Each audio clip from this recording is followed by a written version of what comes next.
राधे राधे दर्शकों, राधा माधव चैनल में आपका हार्दिक स्वागत है। दर्शकों, आज हम भगवान कृष्ण एक कंजूस सेठ की कहानी सुनेंगे।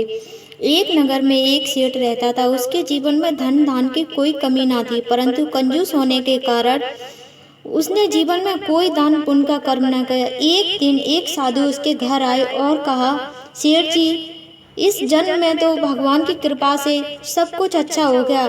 अब अगले जन्म के लिए दान पुण्य कर लीजिए और अपना जन्म सुधार लीजिए। सेठ बोले, महाराज, मुझे क्या करना चाहिए? साधु ने कहा, निर्धन के लिए ईश्वर का भजन और धनी के लिए दान जरूरी है। आप धनी हैं, इसलिए दान करके पुण्य कर्म कमा लीजिए। इतना कहकर साधु वहां से चले गए। सेठ ने दूसरे ही दिन दान के लिए एक चांदी का सिक्का लिया और मुट्ठी में दबाकर मंदिर चल दिए। गर्मी का मौसम था, मुट्ठी को कसके दबा रखा था, इसलिए पसीना आ गया और वह सिक्का भीग गया। जब मंदिर में जाकर दान के लिए सेठ ने मुट्ठी खोली तो देखा कि पसीने से सिक्का भीग रहा था। सेठ ने सोचा कि सिक्का भी दुखी है मुझसे अलग होने के कारण और ये रो रहा है। तब सेठ ने सोचा कि मैं इतना भी निर्दयी नहीं कि इसे दुखी देखकर भी अपने से अलग कर दूं। सेठ उस सिक्के को घर ले आए और अपनी तिजोरी में रख दिया। कुछ दिनों बाद फिर वही साधु उन सेठ के पास आए और बोले, सेठ जी, दान पुण्य किया कि नहीं? सेठ बोला, महाराज, वो सब तो मेरे लिए बहुत कठिन था। अब कोई ऐसी पूजा बताइए जिसमें पुण्य भी मिल जाए और धन भी खर्च ना हो। साधु ने सोचा, यह बहुत कंजूस है, जिसमें धन खर्च हो ऐसा तो ये कोई कार्य करेगा ही नहीं। साधु बोले, ठीक है, मैं आपको ठाकुर जी की एक ऐसी पूजा विधि बताऊंगा जिसमें तनिक भी धन खर्च नहीं होगा। सिर्फ पुण्य ही नहीं, उसके करने से भगवान की प्राप्ति भी हो सकती है। सेठ बोले, महाराज, फिर तो ये बिना धन खर्च वाली पूजा मुझे शीघ्र ही बता दीजिए, मैं इसे कल से ही प्रारंभ कर दूंगा। साधु समझ गए कि इसके मन में श्रद्धा भाव की कमी नहीं है भगवान के प्रति, परंतु ये बहुत कंजूस है। साधु ने कहा, मैं जैसा बताता हूँ तुम वैसा ही करना। सुबह ब्रह्म मुहूर्त में उठकर ध्यान अवस्था में बैठना, पूरा ध्यान भगवान के प्रति ही लगाना, मन में विचार करना कि मैं गंगा स्नान कर रहा हूँ। गंगा स्नान करने के बाद स्वच्छ वस्त्र धारण करना, कलश में पानी लेकर गंगा जल लेकर भगवान को स्नान कराना, फिर उन्हें सुंदर वस्त्र आभूषण पहनाना, भगवान को चंदन लगाना और उन्हें पुष्प माला पहनाना, सुगंधित इत्र छिड़कना, भगवान का पूर्ण श्रृंगार करना।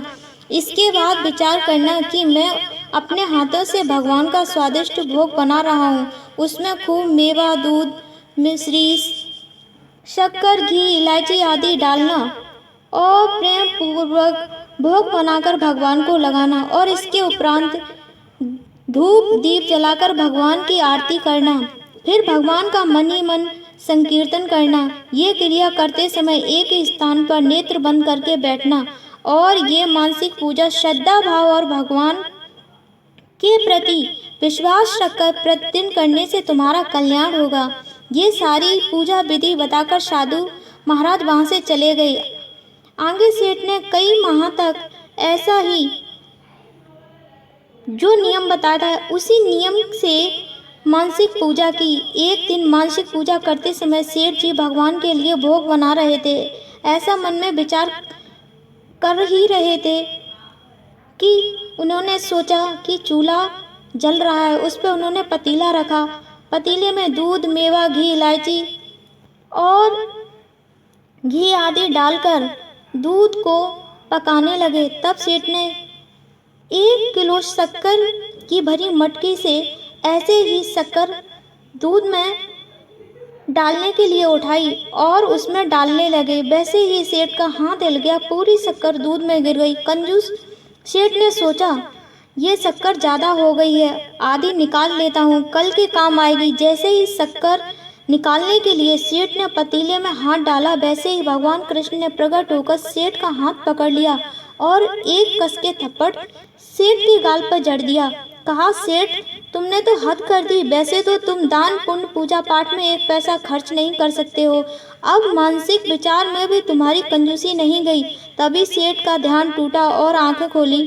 सेठ को बड़ा पछतावा हुआ कि मुझ जैसे नीच को कंजूसी का सबक सिखाने के लिए स्वयं भगवान को थप्पड़ मारने का कष्ट करना पड़ा।